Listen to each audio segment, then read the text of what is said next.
आज हम आए हैं भमरौला जोगी गांव में, जहां पर गुलाबी ठंड के बीच आज जो मौसम बना हुआ है वो गर्मराहट का है, क्योंकि जो गर्मी पैदा की है वो चुनावों ने गर्मी पैदा कर दी है। इसी गर्मी के माहौल में 25 तारीख को 25 नवंबर एक ऐसा दिन जहां पर आपके चुनाव होने वाले हैं। सभी लोग, ज़्यादातर सरपंचों ने अपनी अपनी विसातें बिछा दी हैं, 25 नवंबर का इंतज़ार कर रहे हैं। आखिर किसके हाथ जीत और हार होती है तो समय ही बताएगा। बाकी भमरौला जोगी गांव में आज हम मुलाकात कराते हैं यहाँ के सरपंच पद के दावेदार भाई रविंदर से। इनकी धर्मपत्नी यहाँ पर खड़ी हुई हैं और इनसे पता करते हैं कि इनको कौन सा चुनाव चिन्ह मिला है, कितनी वोट है। इनसे विस्तार से चर्चा करते हैं आखिर इस चुनाव में क्या होने वाला है। आप इससे पहले क्या काम करते हैं? नमस्कार। सबसे पहले तो मैं आप साथियों का गांव भमरौला जोगी में बताने में हार्दिक स्वागत करता हूं। और जैसा कि आपने अभी मेरे से पूछा, मैं इससे पहले भी मेरा जो प्रोफेशन है वो बिजनेस करता हूँ, सेल्फ बिजनेस है। और मैं इलेक्ट्रिसिटी, पावर और ये सारे प्रोजेक्ट लगाते हैं हम लोग। मेरी कंपनी है और जिसमें अभी 500-400 एम्प्लॉयज ऑलरेडी काम करते हैं। और जो भी है, आपने राजनीति में आने का क्या सोचा? देखिए, बिजनेस तो हम लोग कर रहे हैं, राजनीति में आने का मेरा जो मेन उद्देश्य है, मैंने हमारे यहाँ पर जो देखा है, हमारे यहाँ पर जो बहुत सारे पिछड़े जो परिवार हैं जिनको आज हमें आगे लाना है, उनको आगे कहीं ना कहीं मुकाम तक पहुँचाना है। मैंने काफ़ी सारे परिवार देखे हैं जहाँ यहाँ सबसे बड़ी समस्या जो है एक तो रोज़गार की है। हमारे यहाँ पर जो भी प्रत्याशी आते हैं इलेक्शन के दौरान वो बहुत सारे चुनावी वादे करते हैं, बट चुनाव निकल जाने के बाद में कहीं ना कहीं वो वादे उनके फेल हो जाते हैं। इससे पहले भी जैसे हमारे बहुत सारे भाइयों ने इलेक्शन लड़े हैं, उनके काफ़ी सारे घोषणा पत्र थे।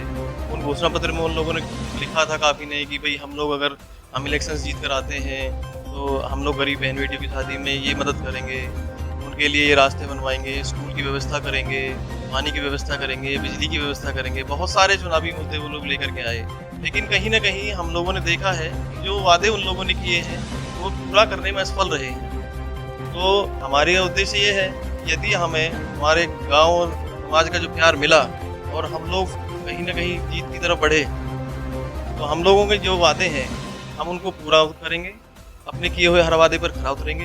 हमारे गांव में बहुत सारी समस्याएं हैं जिनके समाधान हम लोगों को कर रहे हैं। हमारे यहाँ पर पानी की बहुत बड़ी समस्या है, पानी की वजह से हम लोग, हमारा गाँव जो है पूरा परेशान है। तो हम लोग, यदि हमें मौका मिलता है अपने गाँव की सेवा करने का, तो हम लोग पानी की एक नई लाइन की व्यवस्था करेंगे।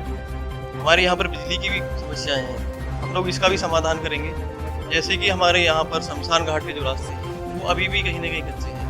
काफ़ी टाइम से हमारे लोग यहाँ पर राजनीति कर रहे हैं, लेकिन वो बहुत सारे काम जो हैं जो अधूरे हैं। हमारे भाइयों ने जो भी पहले रहे हैं उन्होंने भी काफ़ी प्रयास किए हैं। देखिए, हम किसी राजनीति पर कोई कटाक्ष नहीं करना चाहते किसी के ऊपर, जैसा उनका प्रयास रहा है उन्होंने अपने तरीके से काम किए हैं, लेकिन कहीं ना कहीं जो काम अधूरे रहे हैं, हमारा उद्देश्य होगा कि हम उन सारे कामों को पूरा करेंगे और गांव की जितनी भी समस्याएं हैं उनको कहीं ना कहीं कंप्लीट करने का काम करेंगे। आप किस तरीके से वोट मांगते हैं? गांव में जाकर मुद्दों की बात होती है, कौन से मुद्दे होते हैं? ये विकास कार्य हम कराएंगे, आप हमें वोट दीजिए, आपके अधूरे काम पूरे होंगे। कौन कौन सी ऐसी बातें करते हैं? देखिए, बहुत सारी समस्याएं हैं हमारे यहाँ पर। जैसे सबसे पहले तो हमारे गाँव में एक भी बैंकेट हॉल वगैरह की व्यवस्था नहीं है, तो वो हम लोग कहीं ना कहीं उसको कंप्लीट करवाएंगे। हमारे यहाँ पर जो पानी की समस्या है वो हम कंप्लीट करवाएंगे। हमारे यहाँ पर बहुत सारे अभी जो रास्ते जो कच्चे पड़े हैं वो हम कंप्लीट करवाएंगे। हमारे यहाँ पर शमशान घाट की जो व्यवस्था है उसको हम दुरुस्त करवाएंगे। वो रास्ते जो हैं जो कच्चे उनको पक्का करवाएंगे। कहीं ना कहीं हमारे जो खेतों पर जाने के लिए जो रास्ते हैं वो सब कच्चे हैं, उन सबको हम पक्का करवाने का कार्य करेंगे। अभी देश डिजिटल की तरफ बढ़ रहा है, तो आप डिजिटल फील्ड में आखिर क्या अपने गांव में क्या करना चाहते हैं डिजिटल की तरफ? जैसा कि सब चीज़ ऑनलाइन हो रही है आजकल, ज़्यादातर सीसीटीवी कैमरे लगाए जा रहे गाँव में, तो इसकी तरह इस मामले में क्या कहना चाहते हैं? देखिए, हम लोग ना आजकल जैसे भी आप साइबर क्राइम की तरफ देख रहे हैं, बहुत सारे सब लोग जानते हैं, तो हम लोग अपने गांव को ना सीसीटीवी वो करवाएंगे, वाईफाई की व्यवस्था करेंगे और बहुत सारे कैंप जो हैं वो लगवाने का काम करेंगे। जैसे बैंक का है तो बैंक वाले उनको बुलवा करके कर्मचारियों को यहाँ हम कोई ना कोई कैंप लगवाएंगे, ताकि वो हमारे गाँव वालों को उसके बारे में अपनी इनसे रूबरू करवाएँ समस्याओं से, और उनके लिए जो भी अथक प्रयास हैं उनको हम कंप्लीट करवाएंगे। और हमारे गांव में एक तो बैंक की समस्या बहुत बड़ी है। हमारे जो बुजुर्ग हैं, अभी बैंक नहीं है हमारे गांव में। हमारे बुजुर्गों को पेंशन लेने के लिए अभी भी हमारा जो बड़ा गांव है गेहलब, यहाँ से 4-5 किलोमीटर वहाँ जाना पड़ता है। हमारा प्रयास रहेगा कि यदि हमें मौका मिलता है तो हम लोग ये बैंक की व्यवस्था करवाने की पूरी कोशिश रहेगी, ताकि उनको पहले आपने प्रयास किया बैंक लाने के लिए, क्या सफलता मिली थी, क्या रीजन था बैंक नहीं आ पाया था? जी हम लोगों ने इस योजना से पहले 5 साल पहले मेरी माता जी इस गांव में सरपंच थी, तो हम लोगों ने उस टाइम पर भी कोशिश करी थी कि ये बैंक की सुविधा हमारे गांव में ही हो। तो वो बैंक की सुविधा का जो था वो आश्वासन हमें बैंक की तरफ से मिल भी गया था और हम लोगों ने उनको यहाँ पर एक व्यवस्था करवाई भी थी। तो लेकिन कहीं ना कहीं कुछ राजनीतिक कारणों से वो बैंक यहाँ पर नहीं आ पाए, लेकिन हमारी कोशिश होगी कि हम इसको इस बार यहाँ पर लाएंगे। अगर आप सरपंच चुने जाते हो, जनता आपको भारी मतों से विजयी बनाती है, तो हम आपके पास में दोबारा आएंगे और वो कौन कौन से 3 प्रमुख कार्य बताएंगे। बस आप ओनली 3 प्रमुख कार्य, क्योंकि मुझे आपने अभी कुछ देर पहले बताया था कि आपके पास अपना खुद का बिजनेस है, आप लोगों को रोज़गार तो दे ही रहे हैं। बहुत अच्छी बात है, आपने लोगों को रोज़गार दिया। रोज़गार के ऊपर मैं बात करना ही नहीं चाहता, आप लोगों ने बहुत से लोगों को पहले एम्प्लॉयमेंट में रोज़गार दे रखा और आपके यहाँ पर काम करते हैं। तो 3 प्रमुख कार्य कौन कौन से होंगे आप जीतने के बाद जो पूरे करेंगे? सबसे पहले देखिए, सबसे पहला तो हमारा जो है जो शमशान घाट वाला जो रास्ता है, ये इसको हम लोग पक्का करवाएंगे। दूसरा, हमारे गांव में जो पानी की व्यवस्था की इशू है, इसको हम लोग क्लियर करवाएंगे। और जो बिजली की व्यवस्था में कहीं ना कहीं जो कमियां रह रही है, हम उनको क्लियर करवाएंगे। कितने वोट है आपके गाँव में? हमारे गाँव में 1015 वोट हैं। कितनी वोटों से सरपंच चुना जाएगा? ज़्यादा 400-500 वोटों में सरपंच बन जाएगा? देखिए, आई थिंक 850 से 900 के बीच में पोलिंग होनी चाहिए और 450 से 500 के बीच में जो भी प्रत्याशी वोट लेगा वो विनर होगा। पिछली बार आप इलेक्शन में खड़े हुए थे? नहीं, पिछली बार कौन जीता था? ये वीरेंद्र सिंह। कितने काम हुए पिछली बार?